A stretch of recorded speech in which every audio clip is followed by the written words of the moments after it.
3 weeks from today, we start our third live trip from Israel, our third since January of 2024.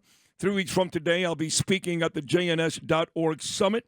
Some of the names you're going to see speak and hear those 2 days include Bruce Pearl, head basketball coach at Auburn, the great one Mark Levin, Bibi Netanyahu, pretty big one there. I believe Gabe Boxer, you're going to speak too, as well as me. I'm going to speak as well. And Gabriel has been a tremendous, tremendous asset for me on my prior 2 trips to Israel. Now we've become very, very, very close friends. He's going back with us. He is part of that One Israel Fund group with Scott Feltman and Judah Honickman, Eve Harrow, Mark Provisor, all those great people. He also co-hosted a huge event with me for ZOA for Morton Klein. So we do a lot of stuff together, and he's in studio this morning with his business partner, Adam Schwartz. I just mentioned Mazi Pilip. You're also a proud Nassau County resident. And yesterday in Plainview, they renamed one of the streets. Bruce was on, Bruce Blakeman, last week telling me about this, after Omer Nucha. What a beautiful, beautiful thing to do. But bring them home? I told you, I don't want to hear that. Don't invite me to any events, where Jewish people say, bring them home. The onus is not on us. Right. We did not do anything wrong. Release them, return them. That's it. Let them simple. go. Very Release simple. them, let them go, return them. This nonsense, bring them home. Like I said earlier, like we could just drive to camp. Hey, can you pick up Gabriel and bring him home? No, it doesn't work that way. He can't bring him home. But when they do that, they put the blame on Bibi. And a lot of Jewish people, whether it's here in Times Square or Bryant Park or certainly all over Israel, you go there more often than I do, they love to protest Bibi. They just love it. It's those left-wing, what they call Kaplanists, who are, unfortunately, have taken over that entire hostage, family foundation forum, and it's crazy. And those are the ones that are most advocatingly speaking up against the government, against Israel, against moral clarity. It doesn't make sense. It really doesn't. No, it doesn't. And you saw how ugly the whole thing is firsthand at the United Nations. Now, I loved President Trump's nomination of Elise Stefanik. Yes. As it turns out, the truth is we need her more in Congress. We need her there. We have a 218, 213 razor-thin edge. So I'm happy she is staying in Congress. Now we'll see. Will it be David Friedman? Will it be Eli Kohanim? Will it be Brooke? I don't know. It doesn't matter. Point is, we got to get somebody else in that position because, as you saw firsthand just last week, all the UN is, like Columbia, like Brown, like Harvard, is a big building with a lot of anti-Semites. So, first of all, when I have gone many years ago to the United Nations, I felt proud. I felt beautiful. Sid, I was walking in, going through security there. I felt so dirty. I saw the images, the people. And then once we got into, and I was a guest of this young man called Ben Caruso, who's a young 10-year-old Israeli going around speaking up for Israel, going to different nations around the world. And we get to the Security Council with the Israeli delegation, with Danny Danone's team, with Ambassador Danny Danone, and we had permission to be there. Were you with Danone? So afterwards, yes, I'll explain to you. We were up top first, because Danone was speaking on the floor. Met with Danny Danone afterwards, but the security wouldn't even let us in first, because they saw we were coming with the Israeli delegation. They kicked us out. It wasn't until other people had to speak to them. Why are you doing that? They're allowed to be here. Oh, okay, fine, we'll let them in. It was so disgusting. But then sitting in that room, in the Security Council meeting, and I heard this happens 3-4 times a week. It wasn't just one time. Where you have countries like Sierra Leone, you have Libya sitting on the Security Council. It's like, as my partner tells me, you have Genghis Khan in charge of, the peace treaties. That doesn't make sense. Right. And they're talking about genocide. They're talking about things that literally are propaganda and lies. Here's one thing. I got to give Danny Danone credit, because when it was his turn to speak, they were talking about blowing up an ambulance in Gaza. But they forgot to mention that inside the ambulance, they were not transporting patients. They were not transporting wounded, quote unquote, which we know there aren't any innocent civilians. They were transporting 8 or 9, I forget what it was, terrorists, Hamas terrorists, who were all identified afterwards. And he says, you're using ambulances to transport terrorists. Why? And they can't answer. Well, they listen, don't answer. Don't forget, it was just a couple of weeks ago where Israel freely admitted, yeah, we bombed a hospital. Not because they were killing sick patients, but because that's where Hamas, that's where they hide out. They go to hospitals. They go to schools. They go to ambulances. the least, if you had to take a guess where these terrorists would be, you would think never those places. That's why they go there. That's why we do bomb them. Yes, because they're not transporting sick patients. They're transporting sick bastards. They're using their ambulances as no more than an Uber. It's an Uber service for Hamas terrorists. Now, here's one thing. Well, not mine, not the one that they donated to me at the Fifth Avenue Synagogue a couple of weeks ago. That's Magen David Adom. That's in Israel being used for the right things. That's right. You have to understand something. We just saw when they did let those hostages go, and those terrible, one hostage for 1,500 terrorists. And Hamas puts on this big show in Gaza where all these Hamas people are dressed up in uniform, dressed up in army fatigues like they're real army. But yet when the actual fighting goes on, they're dressed up in jeans and T-shirts, carrying Kalashnikovs, AK-47s.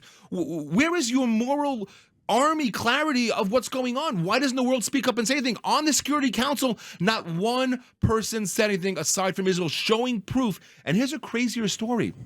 Danny Danon called out the Arabs and the people there, quote unquote, in quotations, the Palestinian delegation that was there.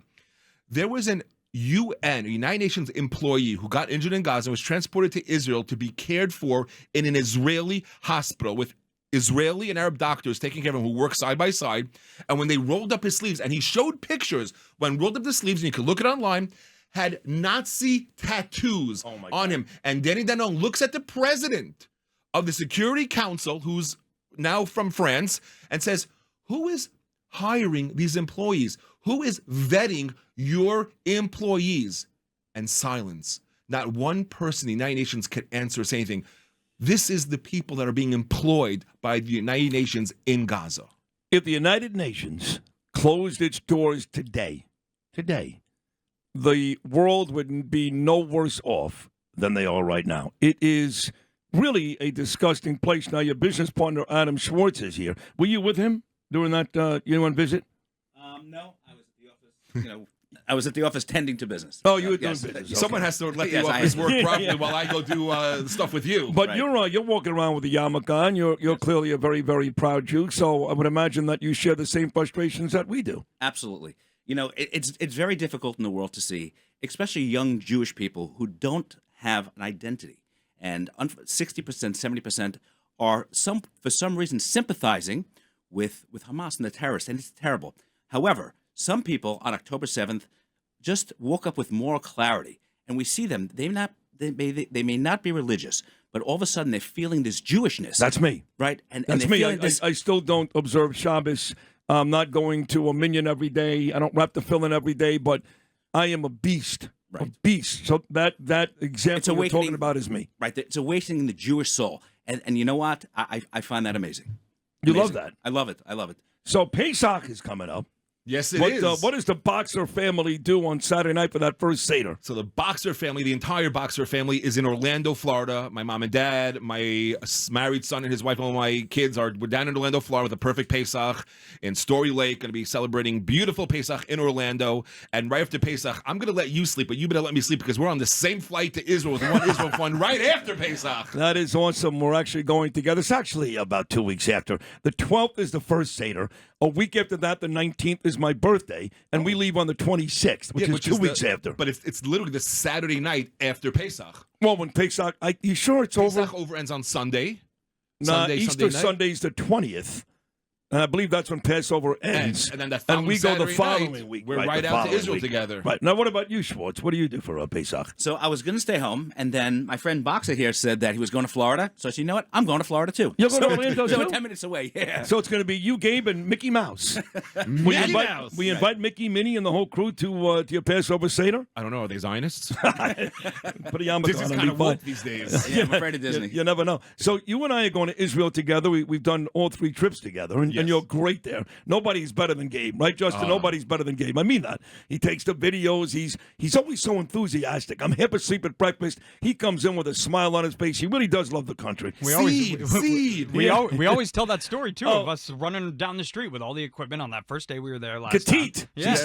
She still sends me WhatsApp messages. Mm-hmm. None of them are in English. It's fantastic. Finally, last week I go, Gatit, sweetheart, baby, I don't understand Hebrew. You know what she sends me back? Hebrew. But it's fine. She dragged me into the bomb shelter, said, see, we're all going to die. But now you and I are both going to speak at that JNS.org summit. At that the is a Waldorf huge Astoria deal. in Jerusalem. Yes. The first summit ever. I'm invited. You're invited. We're all going to be spending the day there, day and a half, I think, whatever it is. I think it starts Sunday. BB, in fact, will speak Sunday night. But I believe you, me, Bruce Pearl, Levin, Huckabee, that'll be Monday night, I believe. Yes, I believe. I actually just got a graphic image from them today. Yeah. From what is her name? I got the same 27, 28, Hillel. yes. Hillel. Yes. Yes. A nice picture. Pilokovsky from JNS. So what are you going to talk about when you speak there? I honestly don't know. I didn't get any agendas yet. They got me on. They got you on. They got a great lineup. I'm just happy to be there because JNS is actually in Israel doing great things, reporting, real news, not the fake news, doing great things around the world. They got great content they're putting out. And you and I were in their studio, you, me, Justin, Judah, Scott, the whole crew, when you were airing there last year in their studio in Jerusalem. Well, it was the an last amazing two times. Yes. The both trips we did, the first trip we did all 4 shows from Yes. JNS. The last trip, October 7th, for the 1-year commemoration, we did 2 shows from there. Yes. We did one from State-Oat. You were there for that. Yes. And one from Ariel University. Which you that were was there a for lot that of too. fun. By the way, that Ariel University was a lot of That fun. was. That was me, you, Michael Rappaport was there. You had some great guests on that day. Yes. Great studio there in Ariel University in the Shomron, in our biblical homeland.